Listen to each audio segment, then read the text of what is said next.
There's over 72,000 people sitting in limbo after filing public service loan forgiveness payback.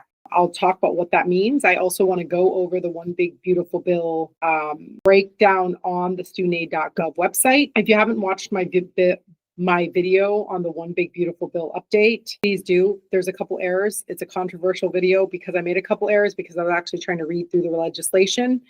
But, and you'll see through the comments what the errors I made are. So I just want to put a disclaimer out there because I did not use ChatGPT. I was actually trying to read through the legislation, which was very voluminous. And they also sent several updates of the bill. So do watch that video though, because the majority of it obviously is right. I put something about some public service loan changes that didn't end up getting in the final bill. But this video is really going to talk about the fact that Biden passed a tax relief for those that got loan forgiveness up until the end of 2025, which means that if you get student loan forgiveness through income-driven plans, that's not a public service loan forgiveness, then your taxes would get waived at the federal level. They can't control state taxes, but at the federal level, your taxes would get waived. A lot of states followed suit and honored that same thing for state level taxes. Okay. Federal legislation is very important. So what happens is that ends at the end of 2025. The One Big Beautiful Bill did not extend those taxes, which means that people who have specific tax bracket, if they get 55,000 forgiven, let's say you're in a 20% tax bracket, then you're going to get 20% of that 55,000 is now going to be taxable. So what is that amount? Let's calculate it together. I'm using a calculator because I don't want to make an error while I'm filming and kind of free talking here. So 55,000, right? Let's say you have 55,000 times you have a 20% tax bracket, that's $11,000. So let's say you make less income and you're in a lower tax bracket, like 12%, that's still $6,600. So it's really important that people who are on the track of forgiveness and filing for PSLF payback and all these programs be able to get their debt forgiven now and not be subject, or even people who are in the process of getting loan forgiveness who have not heard an answer, even if it's the 20 or 25 year payback, because those are the people going to get tax bombed, then it's really important that they not stay on this wait list of people. But there's over 72,000. And how I know that is there's a court doc that went out due to a lawsuit by the American Teachers Federation asking the Department of Education to report on how many people are waiting for income-driven repayment plans and how many people are waiting for loan forgiveness. So I'm going to just share that real quick, and then we'll go through the One Big Beautiful Bill site because I think this update is like extremely important. This is an official court document, so I'm not making anything up. A verified source here. This is actually the American Federation of Teachers, like I said, is the plaintiff against the Department of Education. And literally at the end of July, income-driven repayment applications that were decided were 304,000, over 304,000, almost 305,000. But the pending applications you see here is almost 1.4 million. So a multiple, basically 4 times more people waiting for income-driven applications than have actually received a review, right? And then public service loan forgiveness buyback, they have honored 3,200 people in the month of July. And there's actually a list of over 72,000 people waiting. So if they work at the rate, let's just do the math together. If they work at the rate of 3,280 a month, if we take 72,300 divided by 3,280, that literally will take 22 months to review all the backlog. Why does that matter? You would ask, why does that matter? And why are you presenting this information? This matters because this 22 months is literally almost 2 years time. And this 2 years time is people sitting in limbo, anxious, wondering, when am I going to get my loans forgiven?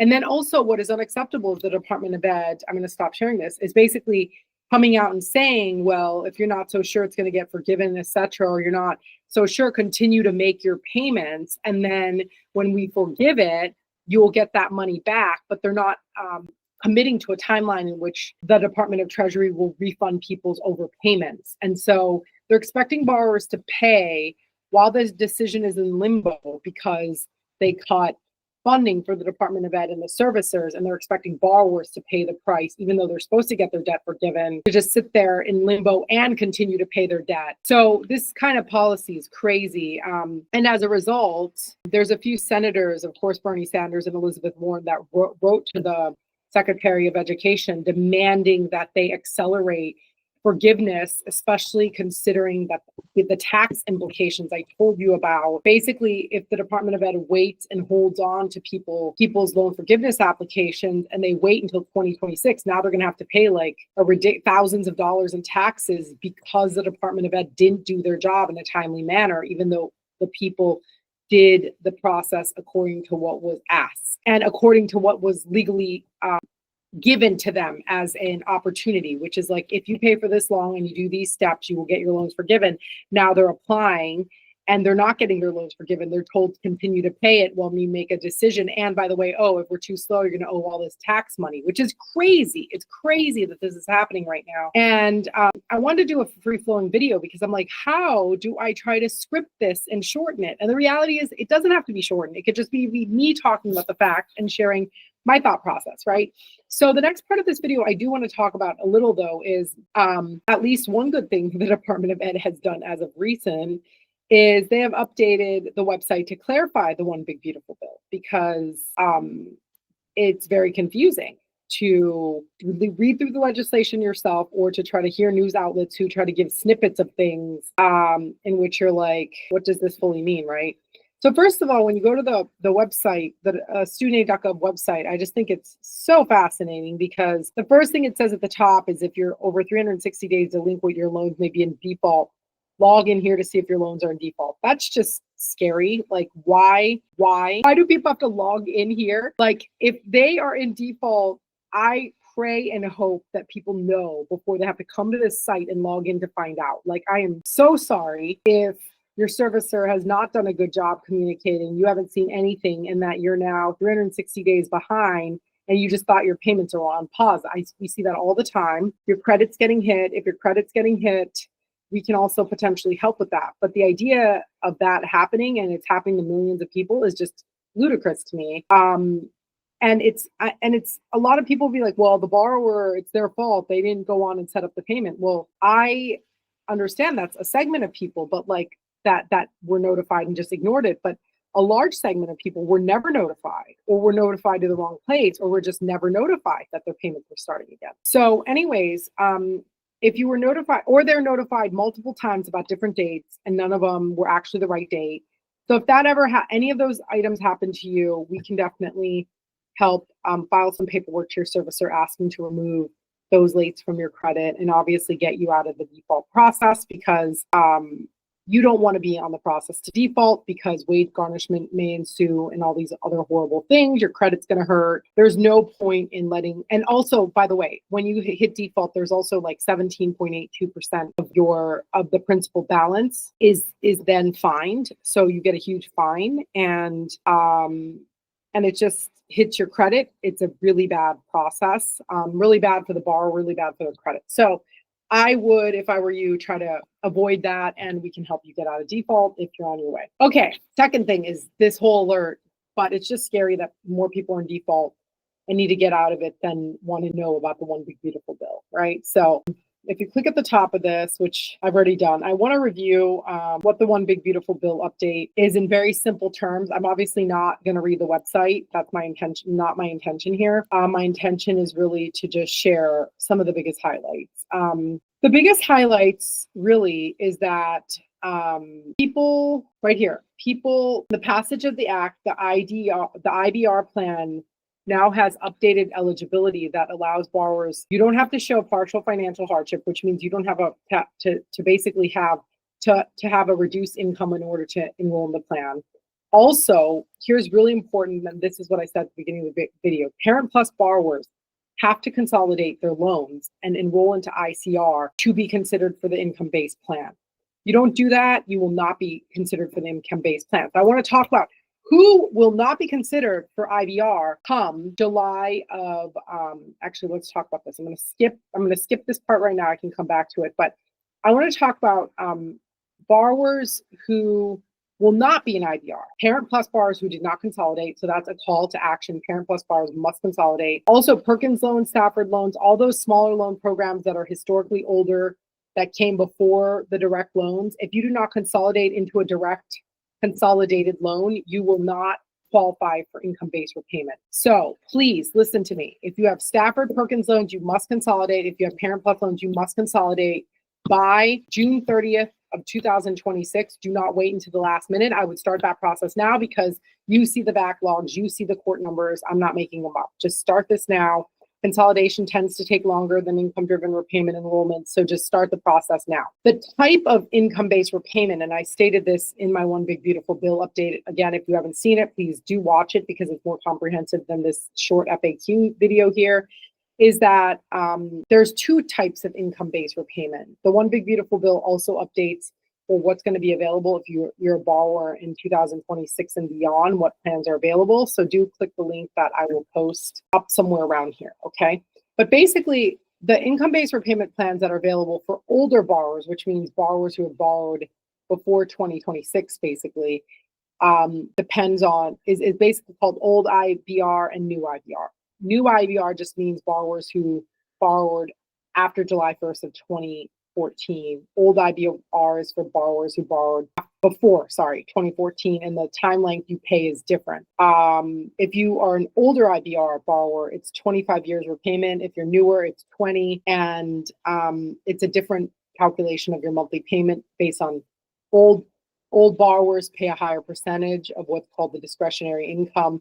Newer borrowers pay a lower percentage, which is 10% versus 15%. That's a quick summary on that. What are really important deadlines? I mentioned one already, June 30th of 2026, not July 1. Do not wait until July 1 to do anything.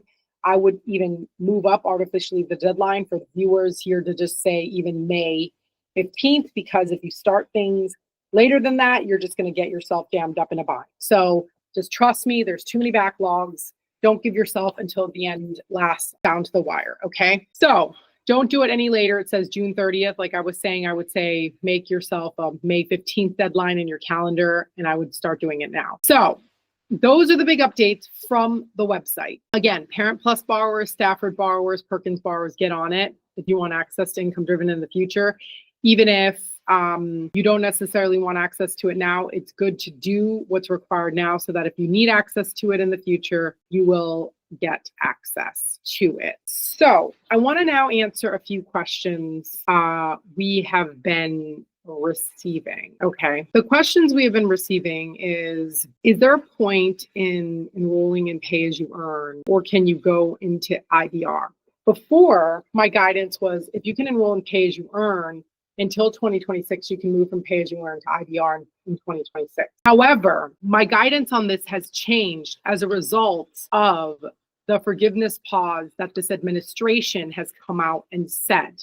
This administration has come out and said, we are pausing forgiveness even under income-based repayment, even though that's legally and statutorily legislated by Congress, because we need to update payment counts, and they're considering, are they going to count time that people were in pause, right? So right now they're updating payment counts in order to forgive people's loans. That's why there's such a backlog on forgiveness, right? That's an excuse that's being used. And they're saying that they're going to continue very soon processing income-based repayment forgiveness, okay? But all other plans, basically like pay as you earn, they've already stopped SAVE entirely, are saying have not been mandated by Congress, and therefore are technically not, they don't technically and legally need to be eligible for loan forgiveness. That's what this administration is trying to argue right now. And that's why I'm like, if you can avoid moving into pay and just going to income-based repayment, I think that will be a better protection for borrowers, because before I was like, oh, if your payments are lower under pay as you earn, you qualify for that, do that first and then go to IBR. I've changed my mind after seeing how this administration is behaving. I would say move straight into income-based repayment, even if your payment's slightly higher, because of the scrutiny behind pay as you earn not being eligible for forgiveness, which is just insane. Because if the Department of Ed offered that as guidance and said you're PSLF qualified, or you're going to be qualified for forgiveness in the long term, even off of income driven forgiveness, even over 20 years, then why should you as a borrower think, oh, well, Congress didn't pass that, so I'm not going to do that when your payment's better? Like, it doesn't make sense. So because of that confusion and because of that fight back and forth, I would advise people to enroll into income-based repayment. Do not worry if you've already enrolled in Pay As You Earn, because that was our guidance, and that was a guidance of other student loan consultants and experts, as well as those in the industry. Don't worry. It's not like there's nothing you could do about it. You could still change plans.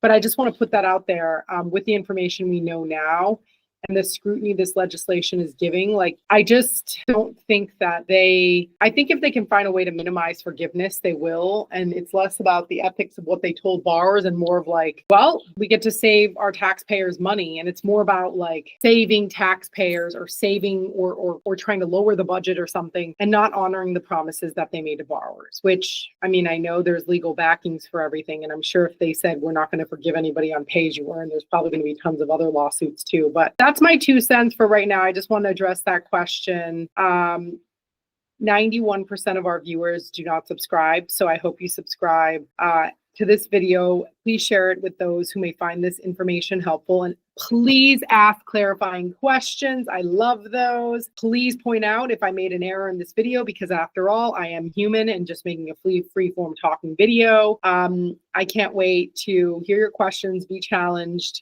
drop a comment, subscribe.